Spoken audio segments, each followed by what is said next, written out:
Hello learners, नमस्कार। मैं doctor Lakshmi Narayan, associate professor of economics, government college Mahendragarh. आज आपके सामने प्रस्तुत हूँ फैक्टर प्राइसिंग थ्योरीज के अंतर्गत प्रॉफिट डिटर्मिनेशन की एक important theory, Clark theory of profit के साथ, जिसे हम डायनेमिक थ्योरी ऑफ प्रॉफिट या लाभ के गत्यात्मक सिद्धांत के रूप में भी जानते हैं।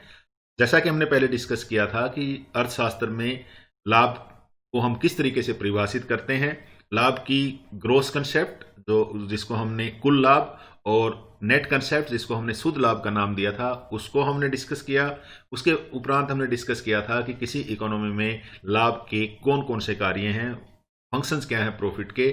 और आज के इस वीडियो लेक्चर में हम डिस्कस करेंगे कि जो प्रॉफिट डिटर्मिनेशन की डिफरेंट थ्योरीज हैं, बहुत सारी थ्योरीज हैं, अलग अलग अर्थशास्त्रियों ने लाभ के उत्पन्न होने के कारणों के आधार के ऊपर अनेक जो सिद्धांत हैं वो विकसित किए हैं। उनमें से एक इंपॉर्टेंट सिद्धांत है डायनेमिक थ्योरी ऑफ प्रॉफिट, जिसको आज के इस वीडियो लेक्चर में हम डिस्कस करने वाले हैं। चलिए शुरू करते हैं। डायनेमिक थ्योरी ऑफ प्रॉफिट या क्लार्क थ्योरी ऑफ प्रॉफिट, जिसका प्रतिपादन सबसे पहले प्रोफेसर जे.बी. क्लार्क ने किया था ईयर 1900 में।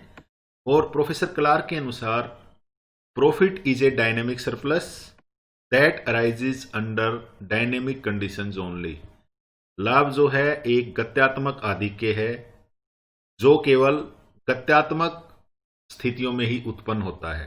गत्यात्मक आधिक्य से हमारा अभिप्राय है कि जितना किसी बिजनेस में जो रिवेन्यू होता है वो उसकी कॉस्ट से ज्यादा होता है तो उसको हम सरप्लस कहते हैं। तो ये एक डायनेमिक सरप्लस है और वो केवल डायनेमिक कंडीशंस के अंतर्गत ही अराइज होता है। अदरवाइज अगर कंडीशंस डायनेमिक नहीं होंगी तो जो सरप्लस है वो अराइज नहीं होगा और उस कंडीशन में प्रॉफिट जो है वो अराइज नहीं होगा। तो प्रोफेसर क्लार्क के अनुसार profit is a dynamic surplus that arises only under dynamic conditions.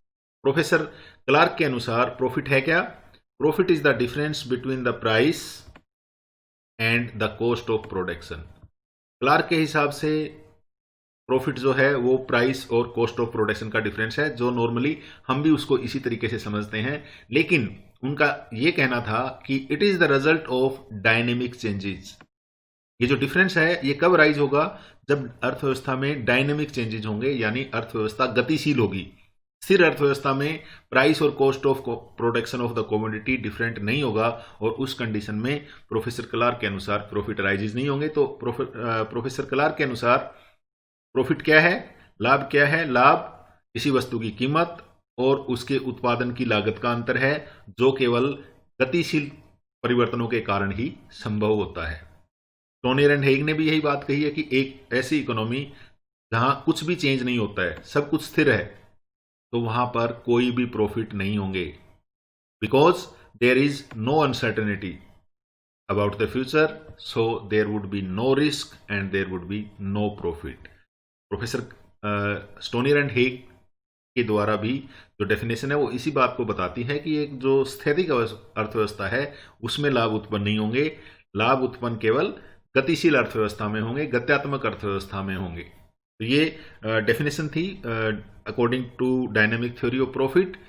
अब अगर एक इकोनॉमी कॉम्पिटिटिव इक्विलिब्रियम में है लॉन्ग रन में, तो उस कंडीशन में हमने देखा था कि प्राइस जो है वो एवरेज कॉस्ट के बराबर होता है। अगर कॉम्पिटिटिव परफेक्ट कंपटीशन को अज्यूम कर लें तो प्राइस आपके एवरेज रेवेन्यू होगा, तो एवरेज रेवेन्यू एवरेज कॉस्ट के बराबर होगा और उस कंडीशन को हम नॉर्मल प्रॉफिट के नाम से जानते हैं। तो इस अवस्था में प्योर प्रॉफिट नहीं होगा, केवल नॉर्मल प्रॉफिट होगा।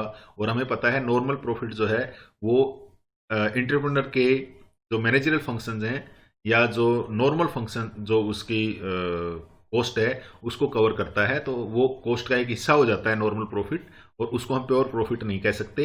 जैसा कि इस डायग्राम में देख सकते हैं, जो ई पॉइंट है हमारा, यहाँ इस ई पॉइंट पर प्राइस और जो एवरेज कॉस्ट है वो एक दूसरे के बराबर है और इस कंडीशन में प्रॉफिट राइज नहीं होगा। प्रॉफिट कब राइज होगा? प्रॉफिट तब राइज होगा अगर ये प्राइस एवरेज कॉस्ट से ज्यादा है, यानी ये प्राइस जो है यहाँ है और हमारा अगर प्राइस यहाँ होता तो उस कंडीशन में हमारी जो प्राइस है वो ज्यादा होता, इस लाइन से देख सकते हैं आप, और एवरेज कॉस्ट यहाँ होती, तो उस कंडीशन में जो प्रॉफिट है वो इमर्ज होता। यानी प्रॉफिट कब इमर्ज होगा? जब प्राइस जो है वो एवरेज कॉस्ट से ज्यादा होगा, और ये कब होगा? जब इकोनॉमी जो है वो डिसइक्विलिब्रियम में होगी। डिसइक्विलिब्रियम में क्यों होगी? क्योंकि डिमांड एंड सप्लाई की कंडीशन जो है वो चेंज होती रहती है। तो उस कंडीशन में जो प्राइस है वो एवरेज कॉस्ट से ज़्यादा हो सकता है और उसी कंडीशन में जो प्रॉफिट है वो अराइज होंगे, बाकी कंडीशन में प्रॉफिट अराइजेस नहीं होंगे। चलिए अब हम देखते हैं कि किसी एक स्टैटिक इकोनॉमी में क्या होता है। एक स्टैटिक इकोनॉमी जो है या जो स्टेशनरी इकोनॉमी है उसमें the quantum of capital invested, यानी जितनी पूंजी है, जो निवेश की गई पूंजी है, उसमें कोई परिवर्तन नहीं होते हैं। मेथड ऑफ प्रोडक्शन, उत्पादन के तरीके, मैनेजरियल ऑर्गेनाइजेशन यानी प्रबंधन का जो संगठन है वो, तकनीक और जो डिमांड पैटर्न्स हैं वो चेंज नहीं होते हैं, वो कांस्टेंट रहते हैं। तो ऐसी इकोनॉमी को हम स्टेशनरी इकोनॉमी या स्टैटिक इकोनॉमी कह सकते हैं, जिसमें जो कैपिटल का भंडार, पूंजी का जो भंडार है वो चेंज नहीं होता, उत्पादन के तरीकों में कोई परिवर्तन नहीं आते, उत्पादन के संगठन में कोई परिवर्तन नहीं आते, उत्पादन की तकनीक स्थिर रहती है और जो मांग है वो भी स्थिर रहती है। तो ऐसी अर्थव्यवस्था को हम स्टैटिक इकोनॉमी कहते हैं। और एक स्टैटिक इकोनॉमी में जो फर्म्स हैं उनकी निम्नलिखित विशेषताएं हो सकती हैं एक स्टैटिक इकोनॉमी की, और उसके अंतर्गत जो फर्म हैं उनकी जो विशेषताएं हैं वो हम आगे डिस्कस करेंगे। पहली, absolute freedom of competition, perfect competition है। Population and capital are stationary, जो पॉपुलेशन है और कैपिटल है वो स्टेशनरी है, उनमें कोई परिवर्तन नहीं होता, जनसंख्या में भी कोई वृद्धि नहीं होती और पूंजी की मात्रा में भी कोई वृद्धि नहीं होती। ऐसी अर्थव्यवस्था स्टैटिक इकोनॉमी की कंडीशन में होगी। प्रोडक्शन प्रोसेस जो है it would remain unchanged over a period of time, यानी जो प्रोडक्शन प्रोसेस है उसमें कोई परिवर्तन नहीं आएंगे। उत्पादन की तकनीक जो है वो स्थिर रहेगी, उत्पादन का जो तरीका है वो चेंज नहीं होगा, वो स्थिर रहेगा एक स्टैटिक इकोनॉमी में। इसके साथ साथ जो वस्तुएं हैं एक स्टैटिक इकोनॉमी में वो होमोजीनियस होंगी, यानी समरूप वस्तुएं होंगी, उनमें कोई परिवर्तन नहीं होगा। और फैक्टर ऑफ प्रोडक्शन जो हैं वो मोबाइल तो होंगे लेकिन वो मूव नहीं करेंगे, गतिशील तो होंगे लेकिन वो जाएंगे नहीं, क्योंकि जो उनका मार्जिनल प्रोडक्ट है वो हर जगह सेम है। यानी यहाँ जो उनका मार्जिनल प्रोडक्ट है किसी एक जगह, दूसरी जगह भी उनका मार्जिनल प्रोडक्ट उतना ही रहेगा। तो इसका मतलब ये हुआ फैक्टर जो मोबिलिटी है वो फ्रीडम तो है लेकिन होगी नहीं। इसके साथ साथ इकोनॉमी में कोई भी अनसर्टेनिटी और रिस्क नहीं होगा, ना तो कोई अनिश्चितता होगी और ना कोई जोखिम होगा।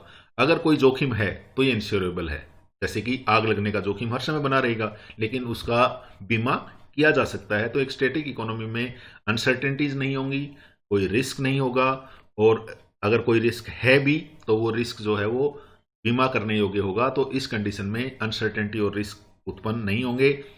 सभी फर्में जो हैं एक स्टैटिक इकोनॉमी में केवल नॉर्मल प्रॉफिट अर्न करेंगी। नॉर्मल प्रॉफिट कब होगा? जब प्राइस और उनकी कॉस्ट ऑफ प्रोडक्शन एक दूसरे के बराबर हो, P = AC होगा। तो उस कंडीशन में सभी फर्म जो हैं वो केवल नॉर्मल प्रॉफिट अर्न करेंगी। तो ये स्टैटिक कंडीशन के अंतर्गत होगा। अब एक स्टैटिक सोसाइटी में किन्हीं वस्तुओं की जो मांग है उसको आसानी से एस्टिमेट किया जा सकता है, उसको आसानी से मापा जा सकता है।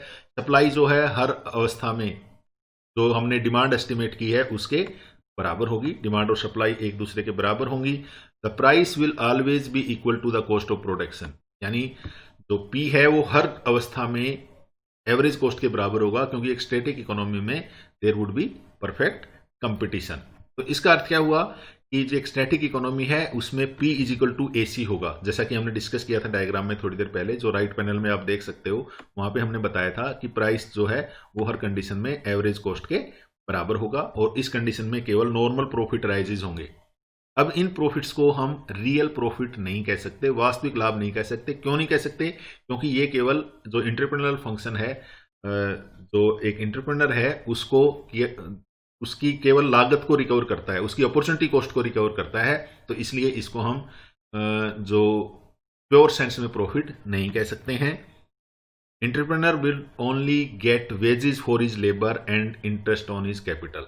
जो एंटरप्रेन्योर को रिटर्न मिलेंगे इस कंडीशन में, जो P = AC या नॉर्मल प्रॉफिट की कंडीशन है, उस कंडीशन में जो एंटरप्रेन्योर को प्राप्त होगा वो केवल उसका जो श्रम है, जो वो काम में अपना श्रम लगाता है, उसके बदले में उसकी मजदूरी मिलेगी और उसकी जो कैपिटल है उस पर केवल इंटरेस्ट अराइज होगा। जो इंटरेस्ट है उसकी खुद की कैपिटल लगी हुई है, खुद की अगर लैंड भी लगी हुई है तो उसके ऊपर जो अगर रेंट है वो भी इसी में शामिल हो जाएगा, लेकिन इसको हम रियल प्रॉफिट नहीं कह सकते हैं, क्योंकि एंटरप्रेन्योर को केवल अपना जो लेबर है या अपने जो साधन लगे हैं केवल उनकी अपॉर्चुनिटी कॉस्ट के बराबर रिटर्न प्राप्त होता है। प्रोफेसर नाइट का ये कहना है क्योंकि cost and selling prices are always equal. इस कंडीशन में जो स्टैटिक कंडीशन है इसमें कॉस्ट्स एंड सेलिंग प्राइसेस हर समय बराबर रहेंगे, जिसके कारण केवल रूटीन वर्क ऑफ सुपरविजन की वेजेज के अलावा एंटरप्रेन्योर को और कुछ भी प्राप्त नहीं होगा, ऐसा प्रोफेसर नाइट का मानना था।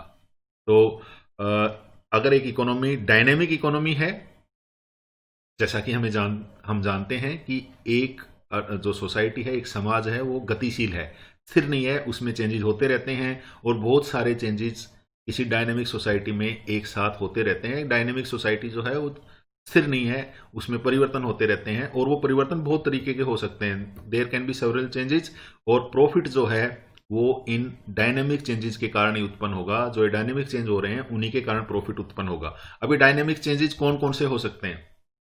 प्रोफेसर नाइट ने 5 तरीके के चेंजेस बताए हैं हमें कि changes in the size of population, जनसंख्या का आकार बढ़ सकता है, समय के साथ साथ जनसंख्या के आकार में परिवर्तन हो सकते हैं।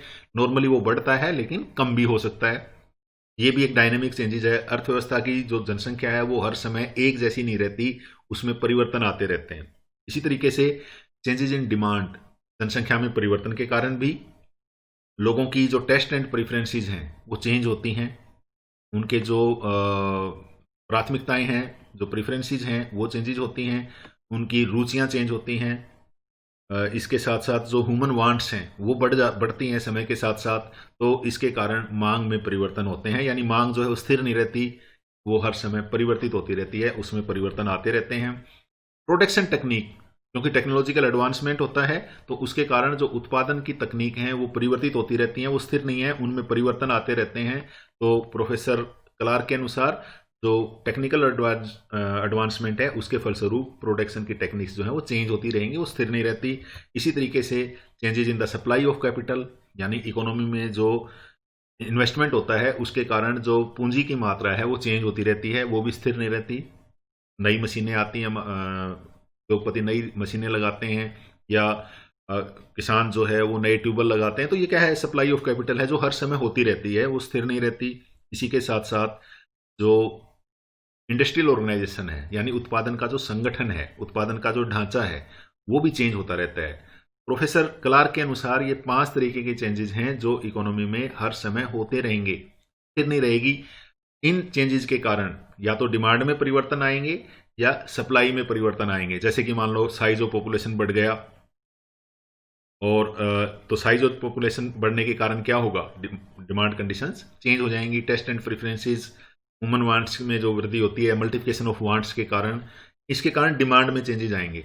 लेकिन अगर प्रोडक्शन टेक्निक चेंज होती है, सप्लाई ऑफ कैपिटल, अगर पूंजी निर्माण ज़्यादा होता है, इन्वेस्टमेंट के कारण सप्लाई ऑफ कैपिटल बढ़ती है, तो इसके कारण पूर्ति में चेंजेस आएंगे। यानी डिमांड और पूर्ति की जो स्थितियां हैं डायनेमिक सोसाइटी में, इन चेंजेस के कारण वो चेंज होती रहेंगी। यानी डिमांड और सप्लाई एक जगह स्टेबल नहीं होगी, वो चेंज होती रहेगी इन चेंजेस के कारण, इन परिवर्तनों के कारण।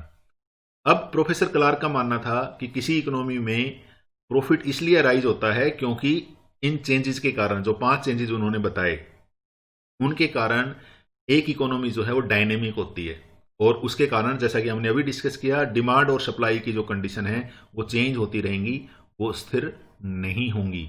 अब इन डिमांड एंड सप्लाई की कंडीशंस या जो डायनेमिज्म है इकोनॉमी में, वो इन 5 चेंजेस के कारण भी आ सकता है। और कई बार एक फर्म अपने लेवल पे भी चेंजेस ला सकती है। जैसे कि एक फर्म अगर इनोवेट करती है तो उस इनोवेशन के कारण वो प्रोडक्शन की नई टेक्निक यूज करेगी और उसके द्वारा भी वो डायनेमिज्म ला सकती है, यानी अपनी कॉस्ट को कम कर सकती है। तो ये जो चेंजेस हैं, इन्हीं चेंजेस के कारण इकोनॉमी जो है वो डायनेमिक होगी, क्योंकि सप्लाई एंड डिमांड की कंडीशन है वो चेंज होंगी।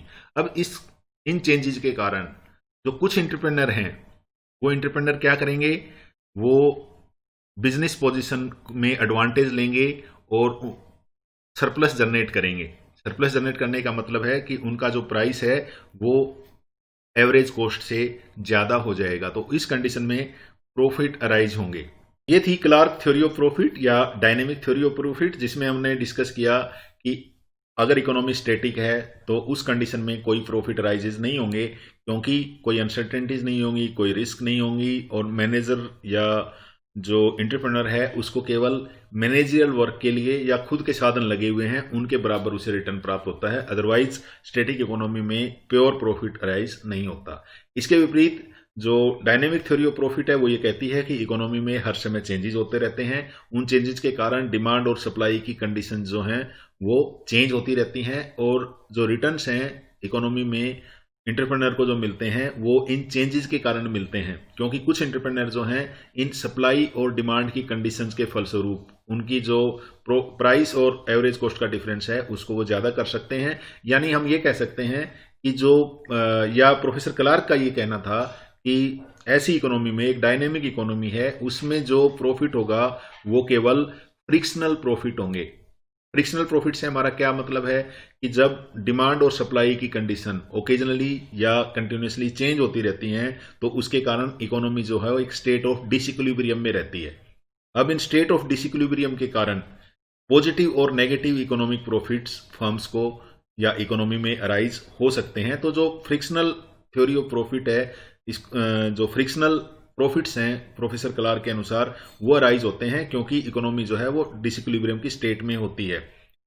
प्रोफेसर स्टिगलर का भी ऐसा कहना है कि एक कम्पिटिटिव इंडस्ट्री में भी फर्म्स जो हैं वो प्रॉफिट जनरेट कर सकती हैं। क्यों कर सकती हैं? क्योंकि उस कंडीशन में कम्पिटिटिव इंडस्ट्री में भी जो डिमांड एंड सप्लाई की कंडीशंस हैं वो हर समय डिसइक्विलिब्रियम या असंतुलन की अवस्था में होती हैं, जिसके कारण क्या होगा, या तो प्राइसेस बढ़ जाएंगे या कॉस्ट कम हो जाएगी जितनी एक एंटरप्रेन्योर एंटिसिपेट करता है, और इसके कारण जो एंटरप्रेन्योर है उसको जो उनके प्रोडक्ट के प्राइसेस हैं वो ज़्यादा होने के कारण उसकी एक सरप्लस जनरेट होगा प्रॉफिट और एवरेज कॉस्ट में। उसी को क्लार्क ने प्रॉफिट का नाम दिया है। यानी जो स्टेट ऑफ डिसइक्विलिब्रियम है या जो डायनेमिज्म है या जो परिवर्तन है या जो अर्थव्यवस्था की गतिशीलता है वो प्रॉफिट को जन्म देती है, ऐसा प्रोफेसर क्लार्क का मानना था। तो ये थी क्लार्क थ्योरी ऑफ प्रॉफिट।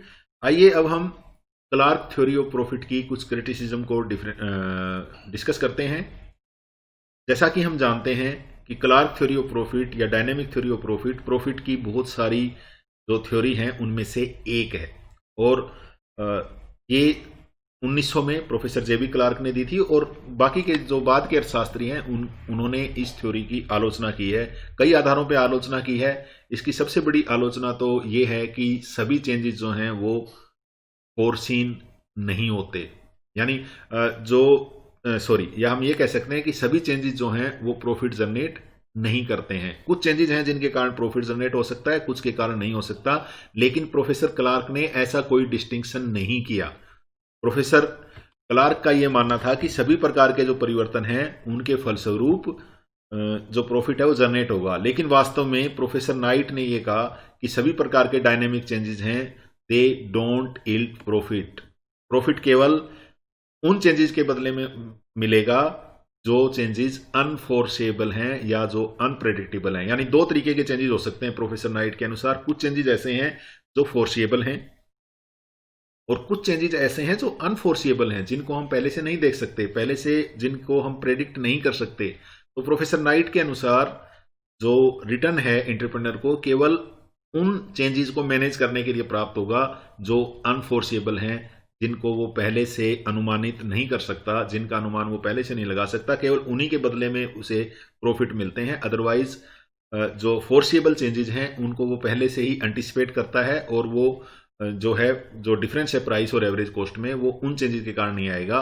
केवल जो अनफोर्सेबल चेंजेस हैं जिनके फलस्वरूप या तो वस्तु की कीमत बहुत ज़्यादा बढ़ जाएगी या कॉस्ट है वो काफ़ी कम हो सकती है, तो इन कारणों से जो प्रॉफिट है वो अराइज होता है। तो बेसिकली इसकी जो पहली क्रिटिसिज्म है वो ये है कि प्रोफेसर क्लार्क का मानना था कि सब प्रकार के परिवर्तन जो हैं उन पर लाभ प्राप्त होगा, लेकिन प्रोफेसर नाइट और बाकी के अर्थशास्त्रियों का यह मानना था कि सभी प्रकार के जो चेंजेस हैं वो प्रॉफिट जनरेट नहीं करते हैं। केवल ऐसे चेंजेस जिनको पहले से नहीं देखा जा सकता, जिनका पहले अनुमान नहीं लगाया जा सकता, केवल उन्हीं चेंजेस के कारण प्रॉफिट जनरेट होते हैं। तो पहली आलोचना तो ये है।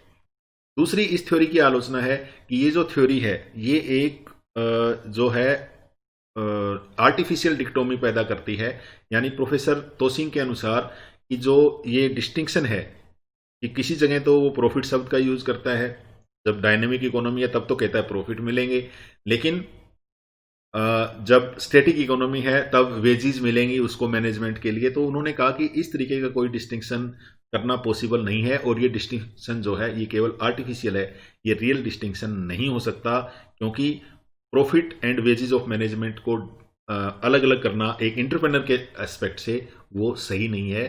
उसको अलग करना पॉसिबल भी नहीं है, क्योंकि जो एंटरप्रेन्योर काम करता है उसको हम वेजेस कहें या उसको हम प्रॉफिट कहें, ऐसी कोई लाइन नहीं है जिसमें उसको हम डिवाइड कर पाए। तो बेसिकली ये जो डिक्टोमी ये थ्योरी देती है कि स्टैटिक इकोनॉमी में तो जो मैनेजर एंटरप्रेन्योर है उसको केवल उसके मैनेजमेंट के बदले में रेमुनरेशन मिलेगा, उसके लेबर के बदले में उसको भुगतान किया जाएगा। लेकिन अगर एक डायनेमिक इकोनॉमी है तो उसको जो रिटर्न मिलेंगे उसको हम प्रॉफिट कहेंगे। तो ये कोई डिस्टिंक्शन जो है ये आर्टिफिशियल है, ये सही नहीं है।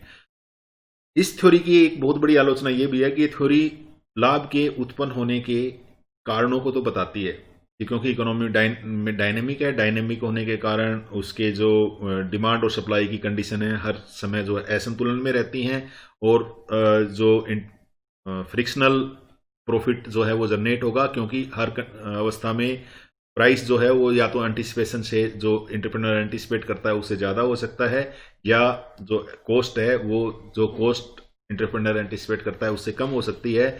लेकिन ये डिफरेंस होगा कितना, किस तरीके से लाभ को निर्धारित किया जाएगा, लाभ का निर्धारण किस तरीके से होगा, ये जो सिद्धांत है वो इसकी व्याख्या नहीं करता है। तो ये भी एक इस सिद्धांत की जो क्लार्क थ्योरी ऑफ प्रॉफिट या डायनेमिक थ्योरी ऑफ प्रॉफिट की एक बहुत बड़ी आलोचना है।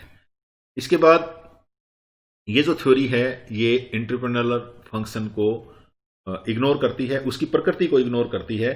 किस तरीके से इग्नोर करती है, क्योंकि ये थ्योरी ये कहती है कि अगर एक इकोनॉमी स्टैटिक स्टेट में है, कहा ना उसने, अगर एक स्थिर अर्थव्यवस्था है तो उस स्थिर अर्थव्यवस्था में कोई भी प्रॉफिट जनरेट नहीं होंगे, एक स्थिर अर्थव्यवस्था में प्रॉफिट जनरेट नहीं होंगे, ये थ्योरी कहती है। इसका मतलब ये हुआ कि एक स्टैटिक स्टेट है, अगर एक स्थिर अर्थव्यवस्था है या स्थिर स्थिति है स्थैतिक अर्थव्यवस्था के अंतर्गत, इसका अर्थ ये हुआ अगर प्रॉफिट नहीं है तो कोई एंटरप्रेन्योर भी नहीं है। भाई एंटरप्रेन्योर अगर है तो उसको अपनी एंटरप्रेन्योरल फंक्शन के बदले में कुछ ना कुछ मिलना चाहिए, लेकिन क्लार्क का ये मानना है कि स्टैटिक स्टेट में प्रॉफिट होते ही नहीं है, तो इसका मतलब कोई एंटरप्रेन्योर भी नहीं होता। अगर एंटरप्रेन्योर नहीं होता, एक उद्यमी नहीं है, तो किस तरीके से उत्पादन के साधन आपस में मिलते हैं और उत्पादन की प्रक्रिया को पूरा करते हैं। क्योंकि हमने उद्यमी की जो परिभाषा देखी थी, हमने ये कहा था कि उद्यमी वो व्यक्ति है जो उत्पादन के साधनों को इकट्ठा करता है, उनको कंबाइन करता है और प्रोडक्शन प्रोसेस को इंश्योर करता है। लेकिन जो प्रोफेसर नाइट हैं वो ये कहते हैं कि स्टैटिक स्टेट में तो प्रॉफिट होते ही नहीं है, तो इसका मतलब कोई एंटरप्रेन्योर भी नहीं होंगे, अगर एंटरप्रेन्योर नहीं होंगे तो उत्पादन संभव नहीं है। ये अपने आप में विरोधाभासी है, ये कॉन्ट्राडिक्टरी है, क्योंकि ये एंटरप्रेन्योरल फंक्शन की नेचर को ठीक से परिभाषित नहीं करता है, उसको ठीक तरीके से नहीं समझता है, उसकी अवहेलना करता है। इसके बाद ये जो सिद्धांत है, जो क्लार्क का सिद्धांत है, डायनेमिक थ्योरी ऑफ प्रॉफिट है, ये कहता है कि प्रॉफिट जनरेट होने का केवल एक ही कारण है, और वो है तथ्यात्मकता या इकोनॉमी में होने वाले चेंजेस, जिनके कारण डिमांड और सप्लाई की कंडीशन चेंज होती रहती हैं और प्राइस और एवरेज कॉस्ट का डिफरेंस उत्पन्न होता है, जिसके फलस्वरूप लाभ उत्पन्न होते हैं। ऐसा प्रोफेसर क्लार्क की थ्योरी कहती है। लेकिन ये जो थ्योरी है ये दो इंपॉर्टेंट रीजंस हैं जिनके कारण प्रॉफिट अराइज होता है, risk taking and uncertainty bearing, यानी जोखिम वहन करने का, या एंटरप्रेन्योर जो है वो उत्पादन की प्रक्रिया शुरू करवा के जोखिम वहन करता है, जोखिम वहन करने का पुरस्कार उसको लाभ के रूप में मिलना चाहिए। इसी के साथ साथ भविष्य की जो अनिश्चितताएं हैं उसको मैनेज करता है, उसका लाभ भी उसको मिलना चाहिए। लेकिन वास्तव में ये जो थ्योरी है वो इन दोनों फंक्शंस को, जो रिस्क टेकिंग फंक्शन है एंटरप्रेन्योर के और अनसर्टेनिटी बियरिंग फंक्शन है, इनकी आलोचना करती है, इनको इग्नोर करती है। तो इस आधार पे इस सिद्धांत की आलोचना की जाती है, क्योंकि रिस्क टेकिंग और अनसर्टेनिटी बियरिंग फंक्शन को ये इग्नोर करती है। जैसे कि प्रोफेसर होले ने कहा था कि जो लाभ का जोखिम सिद्धांत उन्होंने दिया था, उन्होंने ये कहा था कि लाभ के उत्पन्न होने का एकमात्र कारण जो है वो रिस्क टेक, क्योंकि जो एंटरप्रेन्योर है वो जोखिम वहन करता है तो उसके बदले में उसे लाभ दिया प्राप्त होता है। प्रोफेसर होले की थ्योरी थी। जैसा कि इसी तरीके से अनसर्टेनिटी बियरिंग जो थ्योरी है वो ये कहती है, जो प्रोफेसर फ्रैंक नाइट की थ्योरी थी वो ये कहती है कि लाभ इसलिए उत्पन्न होता है कि उद्यमी को उत्पादन का जो कार्य है उसके अंतर्गत बहुत सारी अनिश्चितताओं को सहन करना पड़ता है और अनिश्चितताओं को सहन करने के बदले में उन्हें जो प्रतिफल मिलता है उसको लाभ कहते हैं। तो इसका अर्थ ये हुआ कि जो क्लार्क थ्योरी ऑफ प्रॉफिट है वो लाभ को ठीक से नहीं समझती है और केवल गत्यात्मकता के कारण होने वाले जो चेंजेस हैं उनको ही प्रॉफिट के साथ जोड़ती है। जो एंटरप्रेन्योर के रिस्क टेकिंग और अनसर्टेनिटी बियरिंग फंक्शंस थे उनको इग्नोर करती है।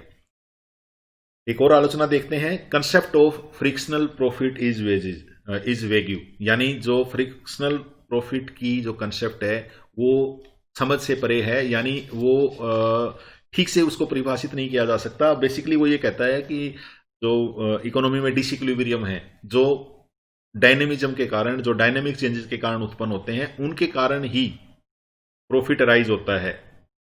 जैसा कि हमने भी थोड़ी देर पहले ये कहा था कि एक इकोनॉमी में प्रॉफिट इसलिए अराइज होते हैं क्योंकि इकोनॉमी की जो कंडीशंस हैं, जो एंटिसिपेटेड हैं एंटरप्रेन्योर के द्वारा, जो एंटिसिपेटेड की गई हैं उससे कम या ज़्यादा होती हैं।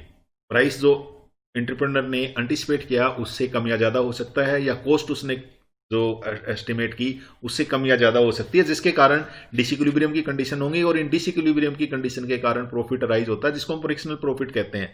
लेकिन फ्रिक्शनल प्रॉफिट की जो कंसेप्ट है उसको ठीक से डिफाइन करना हमारे लिए संभव नहीं है, इसलिए इस सिद्धांत पर की जो आलोचना इस आधार पर की जाती है कि जो फ्रिक्शनल थ्योरी ऑफ प्रॉफिट है या फ्रिक्शनल प्रॉफिट्स जो क्लार्क की थ्योरी कहती है उनको ठीक से परिभाषित करना संभव नहीं है।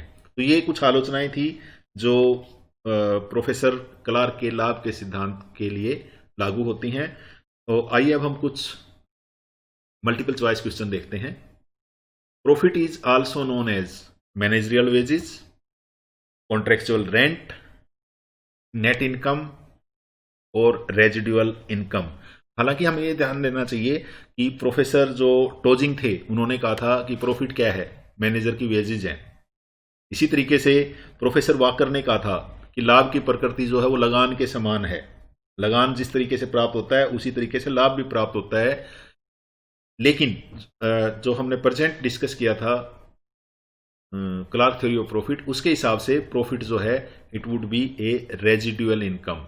रेजिडुअल इनकम का क्या मतलब है? उत्पादन के बाकी साधनों को भुगतान करने के बाद जो बाकी बचता है उसको हम रेजिडुअल इनकम कहते हैं। इसी तरीके से एक और इंपॉर्टेंट क्वेश्चन हो सकता है, whose name is associated with dynamic theory of profit? F H. Knight, J. Schumpeter, J B. Clark and professor Walker. अभी भी मैंने बताया प्रोफेसर वाकर तो ये कहता था कि लाभ का लगान सिद्धांत दिया था उन्होंने कि rent is a form of profit is A form of rent. तो प्रोफेसर वाकर का तो ये था, रेंट थ्योरी ऑफ प्रॉफिट थी।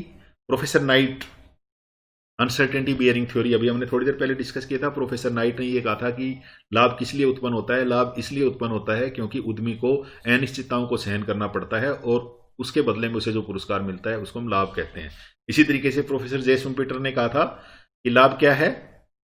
लाभ नव परिवर्तनों का परिणाम है, यानी इकोनॉमी में डायनेमिक जो नव परिवर्तन होते रहते हैं, इनोवेशन होते रहते हैं और इनोवेशन के कारण प्रॉफिट अराइज होता है। तो डायनेमिक थ्योरी ऑफ प्रॉफिट किसने दी? कौन बचा? जे.बी. क्लार्क। और इस वीडियो लेक्चर में हमने डिस्कस भी किया था, इसको हमने क्लार्क थ्योरी ऑफ प्रॉफिट या कई बार इसको हम डायनेमिक थ्योरी ऑफ प्रॉफिट भी कहते हैं। तो इसका करेक्ट आंसर जो होगा वो हमारा जे.बी. क्लार्क होगा। जे.बी. क्लार्क ने डायनेमिक थ्योरी ऑफ प्रॉफिट दी थी। एक और इंपॉर्टेंट क्वेश्चन हो सकता है, one a firm's average revenue is equal to its average cost. जब एक फर्म का एवरेज रेवेन्यू यानी AR उसकी AC के बराबर होगा तब फर्म को क्या मिलेगा? जहां AR और AC एक दूसरे के बराबर होंगे। AR का अर्थ प्राइस है और price is equal to AC, तो फर्म को क्या मिलेगा? चलिए कुछ देखते हैं ऑप्शंस क्या क्या हैं। सब नॉर्मल प्रॉफिट, नॉर्मल प्रॉफिट, अब नॉर्मल प्रॉफिट और सुपर प्रॉफिट। कौन सा इसमें से सही होगा? इसमें से सही होगा जब प्राइस एवरेज कॉस्ट के बराबर होगा तो हमें केवल नॉर्मल प्रॉफिट मिलेंगे, तो B would be the right answer. यानी फर्म का जब एवरेज रेवेन्यू और एवरेज कॉस्ट एक दूसरे के बराबर होंगे तब फर्म को जो है वो प्रॉफिट प्राप्त होगा। इसके बाद एक और इंपॉर्टेंट क्वेश्चन हो सकता है, gross profit does not include. Gross profit में क्या क्या शामिल नहीं होता है? Rent of land owned by the firm, pure profit, interest on capital owned by firm and taxes.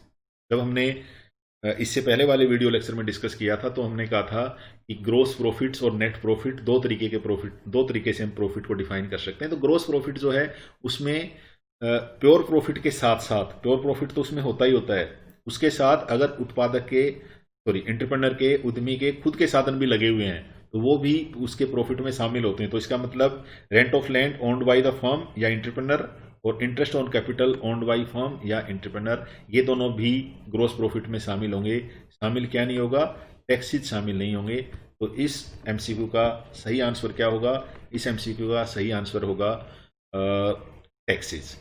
ये कुछ इंपॉर्टेंट क्वेश्चंस थे, एमसीक्यू क्वेश्चंस थे, जिनके बेसिस पे हमने जो क्लार्क थ्योरी ऑफ प्रॉफिट है उसको समझने का प्रयास किया। क्लार्क थ्योरी ऑफ प्रॉफिट क्या है ये हमने डिस्कस किया कि क्लार्क थ्योरी ऑफ प्रॉफिट ये कहती है कि इकोनॉमी में जो डायनेमिक चेंजेस हैं उसके कारण लाभ उत्पन्न होते हैं। लाभ क्यों उत्पन्न होते हैं? क्योंकि इन चेंजेस के कारण या तो जो प्राइस ज़्यादा होता है प्राइस एवरेज कॉस्ट से ज़्यादा होता है और उसका कारण या तो प्राइस का बढ़ना हो सकता है या एवरेज कॉस्ट का कम होना हो सकता है, इसके कारण लाभ उत्पन्न होते हैं। किसी इकोनॉमी में अगर डायनेमिक चेंजेस होते हैं तो जो एंटरप्रेन्योर है वो अपने एंटरप्रेन्योरल फंक्शन के द्वारा ये इंश्योर करता है कि प्राइस जो है वो एवरेज कॉस्ट से ज़्यादा हो, जिसके कारण लाभ उत्पन्न होते हैं। तो ये क्लार्क थ्योरी ऑफ प्रॉफिट थी जो आज हमने डिस्कस की। आपके धैर्यपूर्वक सुनने के लिए धन्यवाद। Thank you.